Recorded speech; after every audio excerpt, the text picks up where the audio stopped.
साथियों नमस्कार। Real news channel में आपका हार्दिक स्वागत है। आज साल का पहला दिन है, तो नव वर्ष की बधाई, साथ ही भीमा कोरे गांव की विजय की भी आप सभी को बधाई।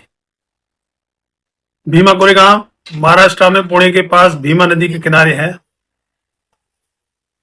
महाराष्ट्र में राज तो शिवाजी राव, छत्रपति शिवाजी का माना जाता है, फेमस है, सभी जानते हैं। लेकिन छत्रपति शिवाजी के बाद में उनके बेटे संभाजीराव गद्दी पर बैठे। जब उनका राज चल रहा था तो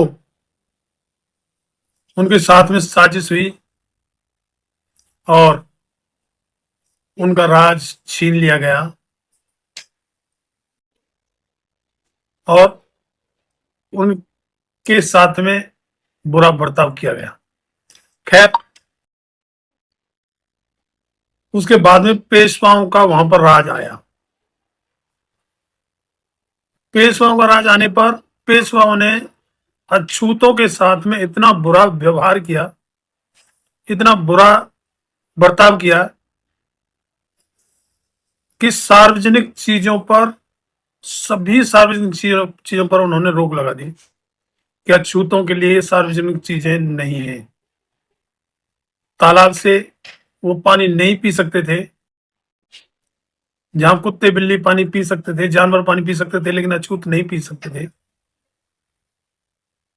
रास्तों पर नहीं चल सकते थे। आम रास्ते पर अगर वो चलेंगे तो गले में हांडी और कमर के पीछे झाड़ू बांध के चलेंगे, जिससे कि अगर वो थूके तो वो अपनी हांडी में थूके, जमीन पर नहीं। उनका मानना ये होता था कि, मानना क्या, वो बताते थे कि अगर ये अछूत जमीन पर थूक देंगे तो वो जमीन अपवित्र हो जाएगी, और जब वो आम रास्ते पर चलेंगे तो उनके पैरों के निशान वहां ना रह जाएं, इसलिए वो पीछे झाड़ू लटकाए के चलते थे। सोचिए कितना भयंकर, कितना विभत्स माहौल रहा होगा। ऐसे में वहां के अछूतों की जिंदगी चल रही थी। आज ये जो हिंदू हिंदू की रट लगाए हुए हैं, इनके हिसाब से वो पेशवा भी हिंदू ही थे और वो अछूत जातियां भी हिंदू ही थी। लेकिन इतना बुरा बर्ताव तो कोई अपने दुश्मन के साथ भी नहीं करेगा जो वहां अछूतों के साथ में बर्ताव हो रहा था। इसी दौरान अंग्रेजों की लड़ाई पेशवाओं से होनी थी। अंग्रेजों ने उन अछूतों को पहचाना और उन्हें अपनी सेना में भर्ती किया, क्योंकि वो कद काठी ठीक ठाक होती थी, उनकी कुदरती, इसलिए उनको सेना में भर्ती किया। उसके बाद में अंग्रेजों ने संदेश दिया। उन अछूतों में महार जाति प्रमुख थी, महार जाति के लोग प्रमुख थे। उनकी सेना के जो सेनापति थे वो सिद्धनाथ महार होते थे। अंग्रेजों ने उन्हें पेशवाओं के साथ युद्ध करने के लिए कहा, लेकिन महार पेशवाओं से युद्ध नहीं करना चाहते थे। सोचिए, इतना बुरा बर्ताव करने के बावजूद भी वो उनसे लड़ना नहीं चाहते थे। जिस पर उन्होंने अपनी टुकड़ी में विचार विमर्श किया और उसके बाद में उनके नेता सिद्धनाथ, जो उस समय का पेशवा राजा था, उससे मिलने उसके दरबार में गए, जहां पर राजा के सामने सिद्धनाथ जी ने अपनी बात रखी कि हमारी लड़ाई आपसे होने के लिए कहा गया है, लेकिन हम आप लोगों के साथ में लड़ना नहीं चाहते, लेकिन आपको इतना करना होगा कि हमारी गुलामी खत्म करनी होगी, हमारे ऊपर जितनी बंदिशें लगा रखी हैं ये खत्म करनी होंगी, और हमारे मान सम्मान को वापस करना होगा। जिस पर जो पेशवा राजा था उसने कहा, तुम्हारी गुलामी जो कि तो बनी रहेगी, उसमें सुई की नोक के बराबर भी कोई कमी नहीं आने दी जाएगी। जिस पर 1 जनवरी 1818 को भीमा नदी के किनारे जो भीमा कोरे गांव है, वहां पर, जो पुणे के पास में पड़ता है, महारों की 500 सैनिकों की टुकड़ी का युद्ध पेशवाओं की 28,000 सैनिकों की सेना के साथ में हुआ। महार सैनिक अपमान से भरे हुए थे, स्वाभिमान की लालसा थी, और यही मौका था। महार सैनिकों ने ऐसा युद्ध किया कि 28,000 सेना के छक्के छुड़ा दिए। उसमें कहा जाता है कि महारों ने पेशवाओं को गाजर मूली की तरह काटा और विजय हासिल की।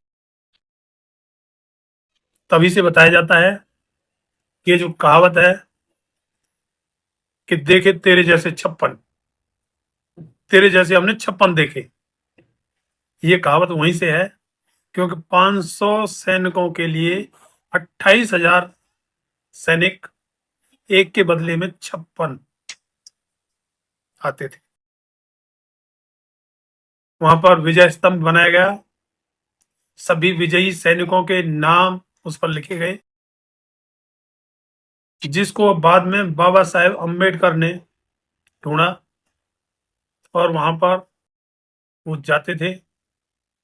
1 जनवरी के दिन, साल के नए दिन, वहां वर्षगांठ मनाई जाने लगी, और अब हर साल वहां ये वर्षगांठ मनाई जाती है, जीत की वर्षगांठ, जिस पर अपने देश ही नहीं विदेशों से भी लोग आते हैं। करोड़ों लोगों की भीड़ होती है, लेकिन आपको कोई टीवी या अखबार नहीं दिखाएगा, क्योंकि उसकी वजह साफ है कि वो महार हैं, अछूत हैं। उनकी विजय को ये सवर्ण लॉबी, जिनके कब्जे में टीवी अखबार है, ये कैसे दिखा पाएंगे? इनको तो वैसे ही अपने आप ही शर्म आती होगी, लज्जा से इनका सिर झुक जाता होगा, तो इसलिए ये क्यों दिखाएंगे? वैसे भी SC ST OBC या माइनॉरिटी के प्रोग्राम वो लोग नहीं दिखाते हैं, क्योंकि मीडिया में SC ST OBC and minority के लोग हैं ही नहीं, और वो तो दिखाएंगे क्यों? खैर, तो मसला अलग है। इस तरीके से महार सैनिकों ने वहां लड़ाई लड़ी और अपने मान सम्मान की रक्षा की। गुलामी के धागे टूटे और लोग आजाद हुए। इस तरीके से यह युद्ध हमें प्रेरणा देता है, हमारे समाज को, बहुजन समाज को प्रेरणा देता है कि हम भी शेर की औलाद हैं। हम अपने आप को कभी किसी से कम ना समझें,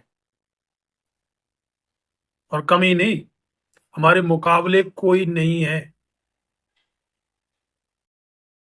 ये हमें हर बार महसूस होता है। अगर हम में से कोई पढ़ लेता है तो डॉक्टर अंबेडकर बन जाता है, और अगर हम युद्ध करते हैं तो हम 528,000 सेना को गाजर मूली की तरह काट देते हैं। सोचिए हमारे अंदर कितनी ताकत है, हर क्षेत्र में ताकत। वो तो हमारे साथ साजिश हुई है, हमारे साथ अन्याय अत्याचार हुए हैं, और तरह तरह के बहाने बनाकर हमें गुलाम बनाया गया है। उस गुलामी के बंधन वैसे टूट रहे हैं, लेकिन उसके लिए फिर भी एकजुट होकर संघर्ष करना बकाया है, और वो संघर्ष करना होगा। इसलिए फिर से मैं आप सभी देशवासियों को भीमा कोरेगांव की जीत की बधाई देता हूं। इस पोस्ट में इतना ही। वीडियो अच्छा लगा हो तो चैनल को लाइक, सब्सक्राइब और पोस्ट को शेयर करें। और कमेंट में अपनी राय जरूर दें और शेयर इसको इतना करें कि देश में जन जन तक ये जानकारी पहुंचे और अपने इतिहास का हमें एहसास हो। बाबा साहेब ने इसीलिए कहा था कि जो कौम अपना इतिहास नहीं जानती वो कभी इतिहास नहीं बना सकती। तो इससे हमें अपने इतिहास की जानकारी मिलती है, तो इसलिए ज्यादा से ज्यादा शेयर करें। धन्यवाद। जय भीम।